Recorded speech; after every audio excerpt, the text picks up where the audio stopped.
সাব্বাস শ্রীলঙ্কা। একটা খবরের শিরোনাম দেখে সাব্বাস দিলাম শ্রীলঙ্কাকে। কেন? যুক্তরাষ্ট্রের দুটি যুদ্ধ বিমানকে অবতরণের অনুমতি দেয়নি শ্রীলঙ্কা। চিন্তা করছেন? শ্রীলঙ্কা মুসলিম দেশ না, সেখানে আমাদের আরব দেশগুলো কি পা চাটতেছে আমেরিকা আর ইসরায়েলের। সেখানে শ্রীলঙ্কা মতন দেশ, যেখানে বলতে গেলে 90% বা তার উপরে হচ্ছে হিন্দু, তবে এটা কিন্তু বামপন্থী সরকার, যথেষ্ট ধর্ম নিরপেক্ষ। এটা ভারতের ওই বিজেপি সরকারের মতন সরকার না। অনেক বিপ্লব, গণঅভ্যুত্থানের পর একেবারে নির্বাচিত সরকার, তাদের মেরুদণ্ড দেখেন কত শক্ত। সেই শ্রীলঙ্কা দুটা যুদ্ধ বিমানকে অবতরণের অনুমতি দেয়নি। খবরটা কি? যুক্তরাষ্ট্রের দুটি যুদ্ধ বিমান চলতি মাসের শুরুর দিকে শ্রীলঙ্কার একটি বেসামরিক বিমানবন্দরে অবতরণ করতে চেয়েছিল, কিন্তু দেশটির সরকার অনুমতি দেয়নি। শুক্রবার শ্রীলঙ্কার পার্লামেন্টে প্রেসিডেন্ট অনুরা কুমারা দিশানায়েকে এই তথ্য জানিয়েছেন। দিশানায়েকে আইন প্রণেতাদেরকে বলছে, যুক্তরাষ্ট্র গত 4 থেকে 8 মার্চের মধ্যে শ্রীলঙ্কার দক্ষিণাঞ্চলের মত্তলা রাজাপাকসে আন্তর্জাতিক বিমানবন্দরে দুটি বিমান অবতরণের অনুমতি চেয়েছিল। তারা সেখানে জিবুতির একটি ঘাঁটি থেকে 8টি জাহাজ বিধ্বংসী ক্ষেপণাস্ত্রবাহী দুটি যুদ্ধ বিমান আনতে চেয়েছিল। দেখেন কোথায় কোথায় ঘাঁটি বানায় রাখছে। জিবুতির একটি ঘাঁটি থেকে সেখানে জাহাজ বিধ্বংসী ক্ষেপণাস্ত্রবাহী দুটি যুদ্ধ বিমান আনতে চেয়েছিল। দিশানায়কের এই তথ্য শুনে আইন প্রণেতারা করতালি দেন। চিন্তা করেন, মানে সবাই করতালি দিছে। এখানে আমেরিকা বলে ওই নম পুতু করে নাই তারা। এর মধ্যে তিনি যোগ করেন, শ্রীলঙ্কার নিরপেক্ষতা বজায় রাখতে আমরা সেই অনুরোধ প্রত্যাখ্যান করেছি। সাব্বাস।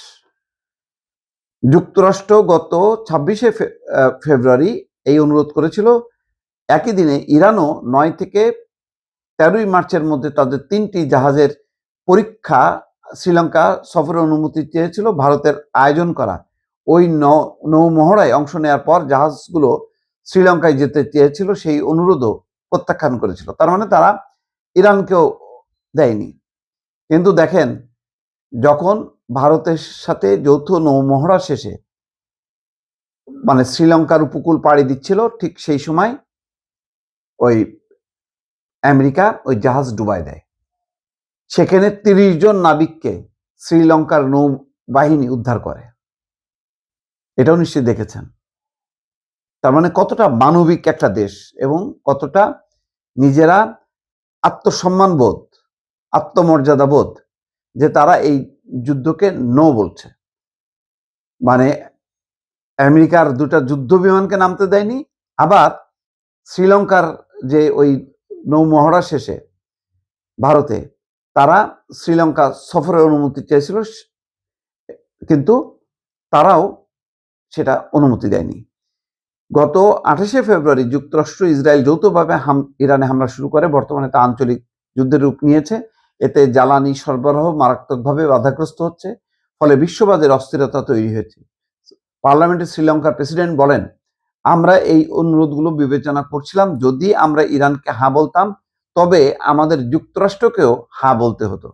চিন্তা করেন, এখানে যেহেতু ইরানকে না বলছে, যুক্তরাষ্ট্রকেও না বলছে।